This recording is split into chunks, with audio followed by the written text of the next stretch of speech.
these young guys that's on Facebook and Instagram and wherever it may be, they're ranting and raving about the New York Knicks this year and saying how great this team is. It's probably the best team that Knicks has ever had, ever.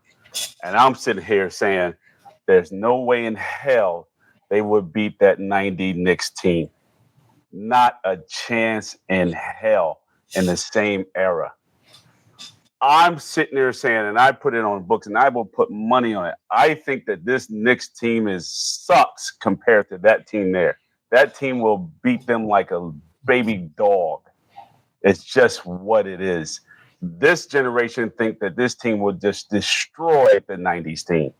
What is your take on that particular series if the 90s team will play this 2025 team out of 7 games? Who wins? I'm going to say this new team can do it. They can. I think they can. Not. No way. No damn way. There is no. Listen. How could you look Anthony Mason in the eye and not just want to just like say, yo, bro, you got it, bro. I got it. I don't know. What? I don't want any issues. Okay, and look at him. He's sitting next to Doc Rivers. Most of these kids don't even know Doc Rivers played for the Knicks. Okay, look at him. He's just looking, just ready to pounce on somebody. Why would you even want to have an issue with that dude? Right? Yeah. I mean, come on. I wouldn't even have an issue with Pat Riley. Like, come on. Nah. There's no way that team has anything up to the type of grit and fight and heart and just passion. And I'm going to say this. I've been saying this all program. Basketball knowledge that this team had. Right? Starks and Brunson, stop playing. First off, who's guarding Greg Anthony? What? No one. You could put Hubert Davis in front of Josh Hart, and Hubert Davis would trash him. And Hubert Davis only played how many games? Come on now. I know for a fact that Karl Anthony Towns won't have a good offensive night that night with Mr. Mason and Patrick Ewing down low holding the force down for Pat Riley's next defense. I'll tell you that right now. There's just no way. We don't even see Charles Oakley yet. We don't even have Charles Oakley in that equation yet. And we're sitting here talking about this team that has a hard time defending a B team of the Boston Celtics right now. This is why I don't respect this NBA. This whatever this is. I'm like, no, this is freaking basketball and throwing up 101 damn threes. Yeah. No. Hey, what's your take on this this lovely debate between the 90s Knicks and the 2025 Knicks in a 7-game series? I mean, I lean the 90s team. I do. Probably because I'm a product of that era. And I would trust those guys. But I'm curious, whose rules are we playing under? Because if we're playing under current rules, I might have to go with the current team because they're not going to get touched. You can't body them, you can't bully them, and they're going to run circles around those guys. They just are. If you play 90s rules, I'm going with the 90s team because defense will be much more of a factor in that game. I'm still going with the 90s teams. Yeah, but who's going to score? I mean, you look back at those 90s teams, look back at the whole league. I mean, you had games in the 80s, you had games in the 70s, you had some games in the 60s. Yeah, this is true. I mean, this current Knicks team, as bad as they are with starting, especially against Boston, with starting the game, they will finish it.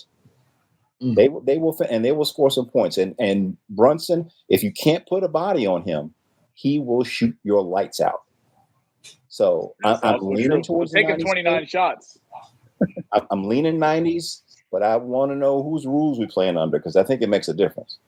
If the officials sit there and swallow their whistle and let them play that physical game like they supposed to, because I said suppose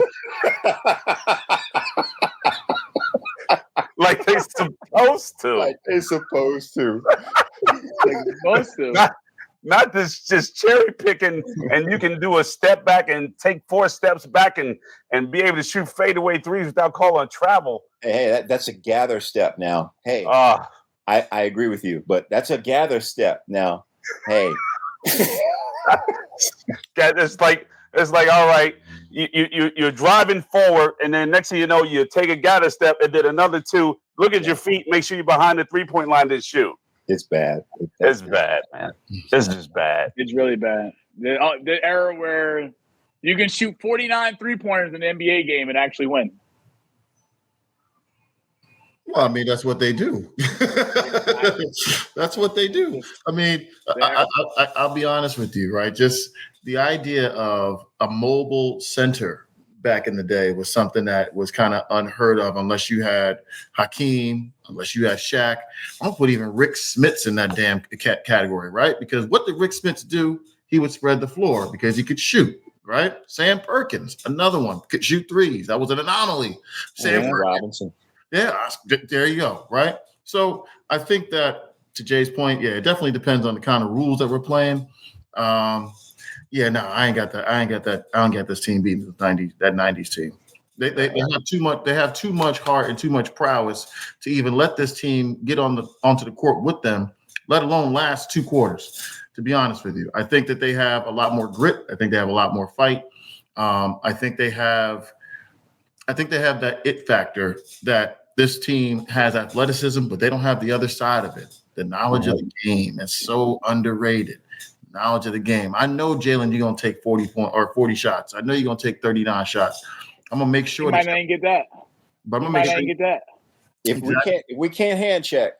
We can't hand check. I'm rolling with the current team because they're not going to outscore. Towns is going to take Patrick out on the perimeter where he likes to be. Yep. They're not going to be able to guard Brunson. They're not going to be able to guard Bridges. Josh Hart is going to do his little thing and we get rebounds and stuff. And they're just going to spread them out. Starks can guard Brunson. Who can guard Brunson?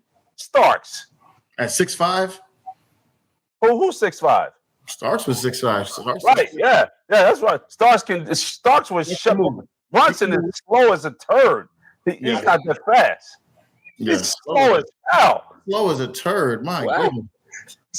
He's slow. He gets it off. He has the herky-jerky move. He gets it off. He's not that fast. This was supposed to be hot take, not slow turd. What is this? What is this? Look,